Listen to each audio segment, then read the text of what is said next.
20th century, there are some historians also ask big question. How this kind of tradition shape you? And if you forget that humans are animals, you will never understand humanity, you will never understand human history. But my strength is that I still see the fictions, stories, their immense impact on human history. Wars and countries and economics is also shaped by imaginary stories in people's mind. If you don't take stories seriously, you will not understand humans. But you said the whole history is about story, but how to see the reality? And things like money. It's a story, the story of the dollar that we agreed upon, but it's not the reality. The real answer is leave all these stories aside. So you said you must create your own story. No, you don't create your own story. You search for the truth, about the reality about yourself, and the key thing is to really understand the reality about yourself. So what do you think the major flaw of your theory? Have you ever think about it? Of my theory? Yeah, your perspective.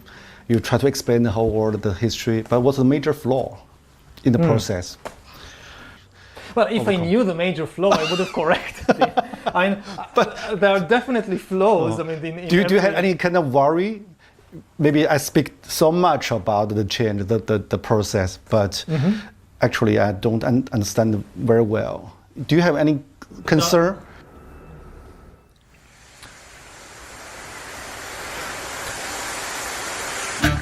与我同年出生的赫拉利，似乎可以将一切自圆其说。他认为凡事都是虚构的故事，包括我笃信的人文主义。相比他的确定答案，我缺少反驳的方式。让我尤为沮丧的是，他对人类精神力量的矮化。他那个呼啸而来的信息，好多人都不知道怎么反驳，就媒体就跟着他就走了。关键那些领域太复杂了，我也不懂。就我真的是，就是自己也无知嘛，不知道怎么去提出更强有力的批评，没有，不知道，只是直觉上的感受。I mean, do you feel surprised that you become so global phenomenon? Yes. What's the feeling? You said you treat like a rock star. So what's the reason for yourself? I guess that the kind of questions that interest me are now very relevant to people all over the world, and I engage with them in accessible language that the general public can understand. I mean, there are other people who are also doing research on similar topics, but they write or they talk in such a complicated way that nobody except a handful of other professors can understand what they say. And they reach new insights and new theories. And then you need people like me who take these insights and theories and bring them to the general public. Do you worry about that you simplified their theory, or you simplify the whole history of humankind? Do you worry about it? Yes, this is a constant worry. It has to be done, because if you want to write the history of the world in 500 pages, you have to simplify. How do you say? Throw away the baby with the bathwater. You have to preserve some key insights, some key ideas. Otherwise, what's the point? Talk about insight. As a medieval historian, historian training shape your view now. It gives you a much broader perspective on the current and future developments. And if you look at the 19th century Industrial Revolution, a country like Britain or Germany became a powerful empire because it industrialized first. But then a country like China or like Korea suffered tremendously. It was occupied and exploited by the industrial powers. So some things repeat themselves. Every invention, every discovery usually creates new inequality. As a historian, I can raise a warning that it's very unlikely that the new powers of artificial intelligence will be shared equally between all the countries in the world. It's much more likely that some countries will lead this new revolution. They will be able to dominate and conquer and exploit all the others in an even more extreme way. So some things repeat themselves, but other things are really different. I would say that maybe the most important difference is that in the past, almost all the inventions and discoveries, they gave people control of the world outside. We learned how to control the other animals, the forests, the rivers, but we never gained much power over the world inside us. And this is the big change that will happen in the 21st century.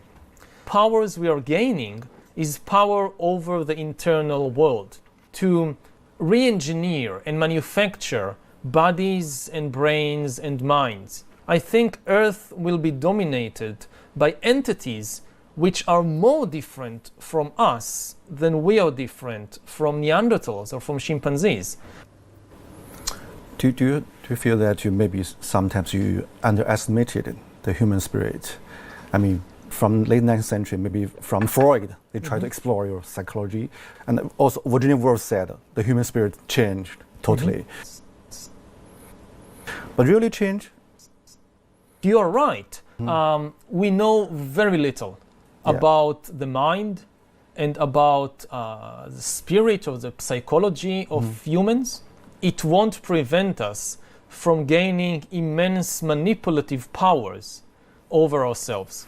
And this is one of the dangers. We had control, we had power to manipulate the world outside. We didn't understand the ecological system. And the same thing may happen with the world inside. We are far from understanding the human spirit or the human mind. And the result may be that we will face a mental collapse, similar to the ecological collapse we are seeing now. I think we are facing the danger of the distractions. Maybe human spirit is much more adaptive than we think and we imagine. It is very adaptive. That's certainly true. And we see it here that we still have the Stone Age bodies and Stone Age brains, and here we are flying in airplanes and then living in big cities and so forth. So we have an amazing ability to adapt. But what we see is a process of domestication of humans. We adapt the abilities that the economic system needs from us, the political system needs from us, but we neglect many other potential abilities that are deteriorating. This is what happened to the other domesticated animals. We created cows that produce enormous amounts of milk, but otherwise they are far less capable than wild cattle. Now, what the economic system needs from us is to constantly connect to the communication system. And all the new technologies, what they are doing is drawing us out of our body, disconnecting us from our senses, from our body, and connecting us instead to cyberspace. If you don't feel at home in your body, you will never feel at home in the world. My impression is that the number one cause for the feeling of alienation and stress, which has huge economic advantages, but the mental price is very, very big. For hundreds of millions of people all around the world, they bet. 我觉得我很不喜欢那种简化历史的那种方式，简化所有的事情，把它变成几个 point。但更让我沮丧的是，这太庞杂了，我也不知道怎么反驳它，很沮丧。相对于矛盾复杂的精神世界，赫拉利更相信可以统计的数据。他本人就像一台精密且强大的信息处理机。他还试图颠覆长久以来的人文信念。他受到了热烈的追捧，尤其是在中国。他其实尊重了古代人类发展过程中的作用。他的观点不就是说，进入工业社会之后，宗教这个故事已经讲不下去了，才出现了人文主义嘛。对吧？在未来简史说，人文主义也讲不下去了，也就是人类需要新的故事来把自己的存在说圆了嘛。14年出版之后，什么时候开始意识到这个书卖的真是很好了？如果我现在在这说，当时我就认为它能卖，我就想好了，这都是吹牛的，事后马后炮，对吧？一开始推他的人并不是说历史学界的人，一开始推他的人，您猜都猜不到，是创投圈。这个好像印象里，创投圈的广泛推荐，几乎就是无人不谈嘛。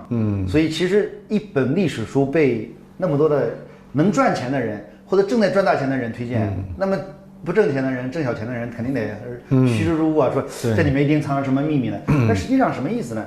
我觉得这个赫拉利的人类简史通过一些似是而非的线索，用这个故事来强调了人类的协作能力，虚构能力，共同想象力是这个人类统治这个星球的一个基本的一个大逻辑嘛。他谈的这个事儿，在过去企业界就一直有这个东西，在企业内部应该被叫做为企业文化和愿景，对吧？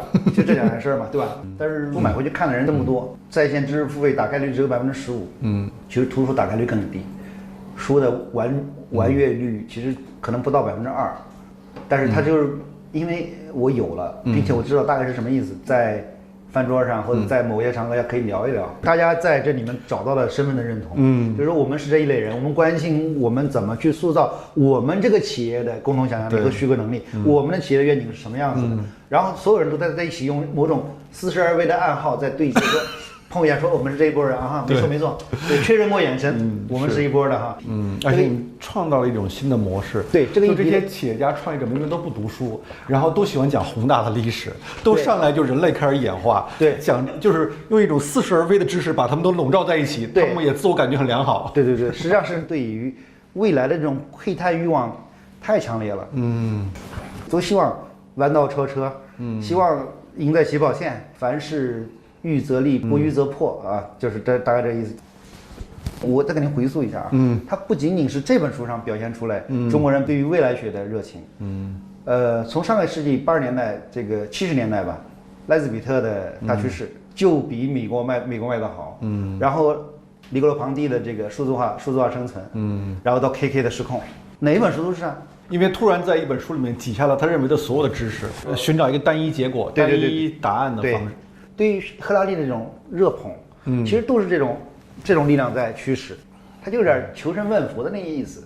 就是我告诉你是什么，这是你的答案，他不强调批判性的思维。对，批判性的思维是不够的。我突然想起他是为什么让我不舒服？他某种意义上看起来很庞杂，但他其实提供了一套有点封闭的历史观的。对，它不是因为历史本身是开放的嘛，因为我相信历史是开放性。对。但是开放性对于很多人来讲是太难以接受了，这个事情太麻烦了。对，一个封闭性的线对它是很重要的，很多人。用赫拉利的观点来说，我比较认同的就是，技术的高速发展，它解决了很多。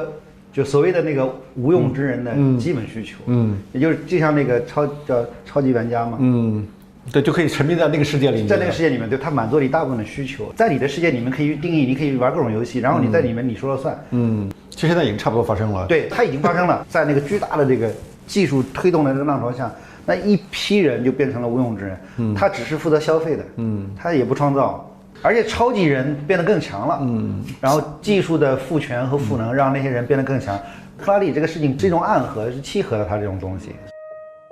倘若你对于未来学的谱系有所了解，你会发现，奈斯比特的所有预言之前都有人做出阐述，但奈斯比特的判断更绝对，语言更通俗。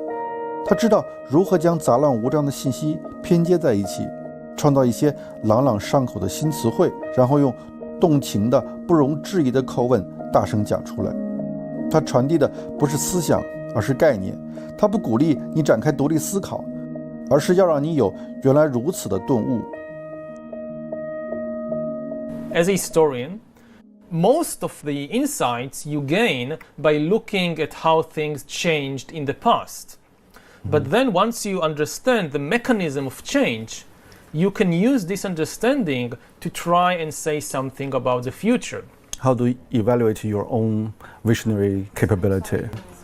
I hope they are good. I think history is really the study of change. Yeah. Historians, their speciality is to study how things change in the world. I mean, it's so funny or very paradoxical. You're trained as a historian, but people ask you like you are a prophet about future. So how do you think about it? Now, of course, and I try to clarify it, but people don't always want to listen. I try to clarify it that I'm not a prophet. I'm not making predictions. Nobody knows what the world would be like in 30 or 50 years. It's impossible. Now, many people read your books because they want to survive in the future. Yes. It's become a new social Darwinism.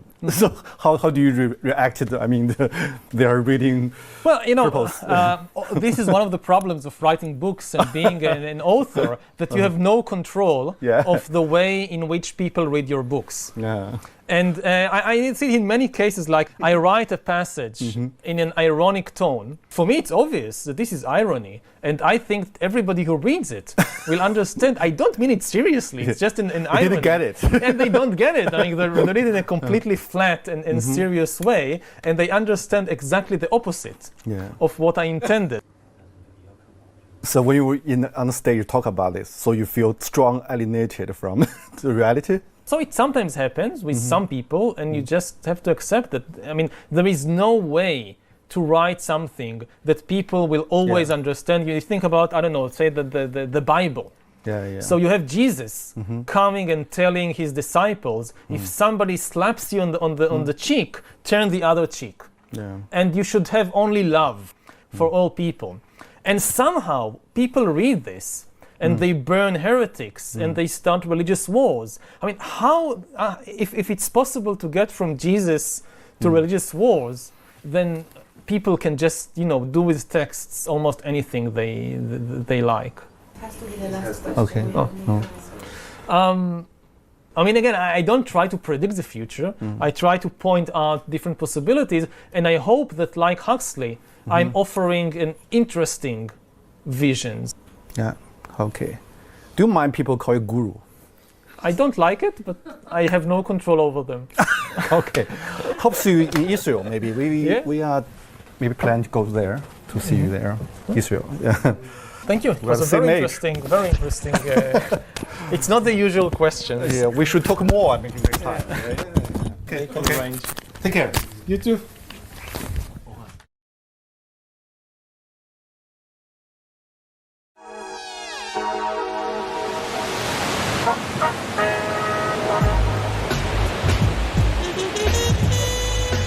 比起所受的中世纪历史训练，赫拉利更像一个将前沿科技与宗教预言相结合的现代guru。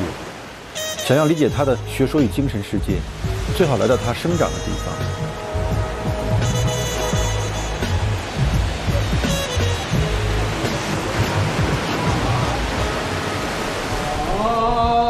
爱你中国，我爱你中国。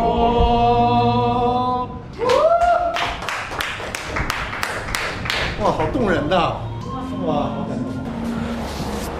来这里吃饭的以色列人多吗？犹太人？阿拉伯人根本上就没有，但是犹太人很多。很多。我有几十年的客人，几代人都在我这里吃饭。当时79年来说，这里危险吗？这里问题多吗？以色列一直都有问题。到今天为止，昨天为止都有问题。这个阿拉伯世界的冲突，几次以色列的战争我都在这里。1982年的打黎巴嫩。打黎巴嫩，对。那个时候打黎巴嫩的时候，很多人，美国来的、其他国家来的犹太人，他们在街上里被等，以后就有车子把他们送走，送到前线去。我问他们我自己愿意来。这边也有自杀性爆炸吗？很多，这个我亲眼看到的。在哪里？什么样子？这里39号。39号。这旁边那里。晚上也是爆炸了，他2个公交车啊。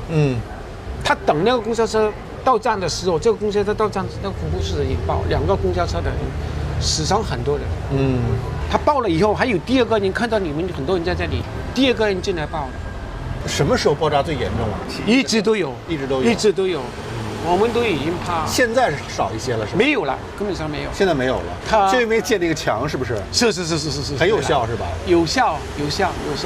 但是巴勒斯坦人就很愤怒嘛，建这个墙，把人与人之间都分开了。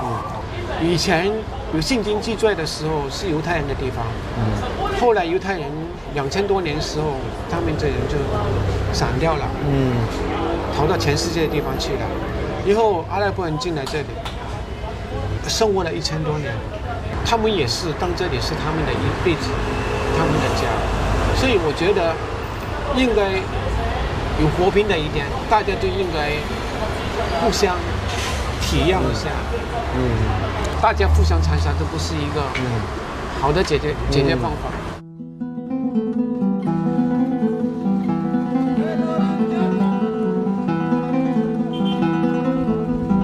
哇，这么高这墙！比那个柏林墙高多了。对啊，高太多了，这得有什么8米、10米高。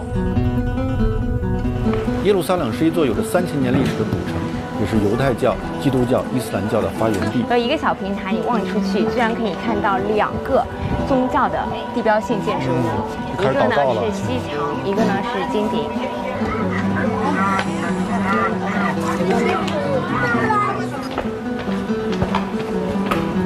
与耶路撒冷相距1小时车程的特拉维夫，却是一座引领世界科技的现代都市。我相约赫拉利在这儿再次见面，我很好奇，如此复杂的环境对他的影响是什么。Hi, see you again. Hello. Hi, see you again. See you again. Hey, how are you? Hi, Nice to meet Nice to meet you. So where to go? We need the car. Yeah, we are ready. Yeah, please. You know, I just traveled from Jerusalem, the old city. You see the different culture, different religion, and I mean very mixed culture, and lots of burden from history. Is there a kind of Israeli mentality? Could you describe it? As a tourist, maybe you go there. Oh, it's very interesting. Or you see all the old places. All this is where Jesus was, and so forth. But you live there. The amount of hatred in that place. It's like a nuclear reactor of hatred. You know, religion can be a wonderful thing, but when you live in Jerusalem, you realize that it can be a terrible thing. Yeah. How much hatred and anger. Ideally, a temple or a religious place is a place where you go in order to experience peace and harmony. If you go to a temple and you experience hatred and anger, then this is a dysfunctional temple.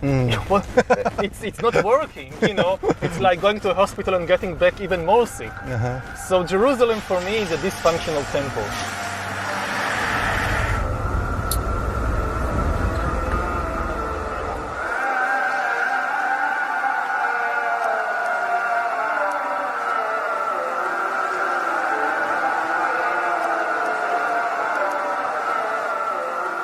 How this kind of things shape your mind, shape your... The influence on me of if this is what you ask, it obviously has an impact.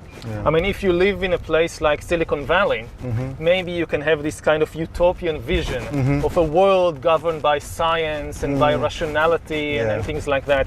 But if you live in the Middle East, it's obvious to you that you cannot escape this tension because all around you people are killing each other because of their belief in fictional stories. So it's very clear to you that fiction is an extremely powerful thing. My house, the village where I live is exactly middle of the way between Tel Aviv and Jerusalem. On the one hand, I'm very connected to this world of Tel Aviv. Yeah, modern technology, modern technology, world, high tech, all that. And on the other hand, very connected to Jerusalem with all the religion and mythology and especially this is why I think much of my writing and scholarship is about this tension between the modern world of the 21st century and artificial intelligence and all that, and on the other hand, the still great impact of all these mythologies and fictional stories and religions. When did you notice the tension? When did you notice the hatred of religions and I think only when I left Israel and I went to do my PhD in Oxford, then I realized how much tension there is in the place. Or when you're born into it, you think, well, this is how the world is. And only when you go out, you realize, no, this is not how the world is. 为了更充分理解这个国家与赫拉利，我约了几位当地人闲聊。我的朋友王石正在以色列游学，他与我一同前往。007那个谍战片的这个行业，对。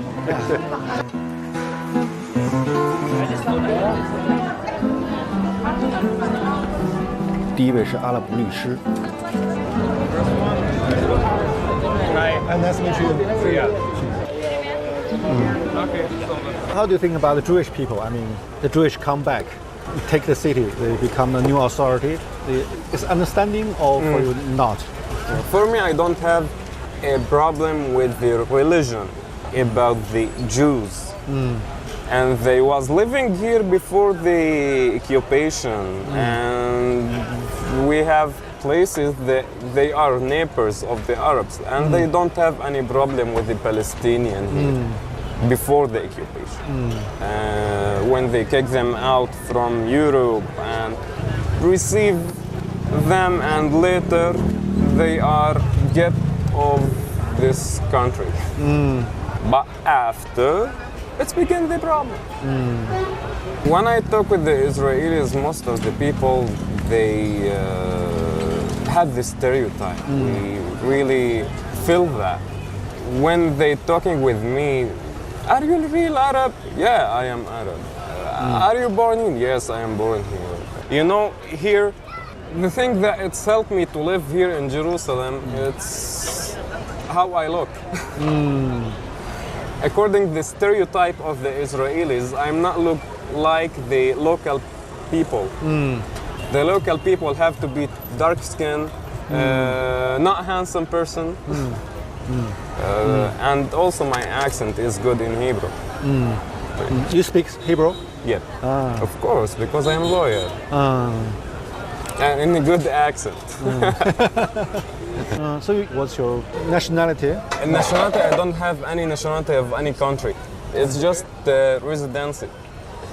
If I pass something, if I travel more than 3 or 7 years out of Israel, so they can get the ID, my ID.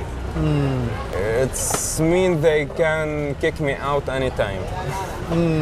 Like that we live. Do you have any solution? I mean, actually, I don't see any solution.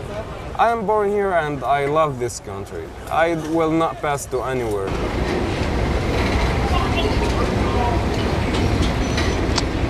Forgot a car. Oh, it's okay. It's okay. It's okay. When did you arrive? When did you come to Israel? 2 days ago. Oh, 2 days ago. So you've been around. Yeah, spent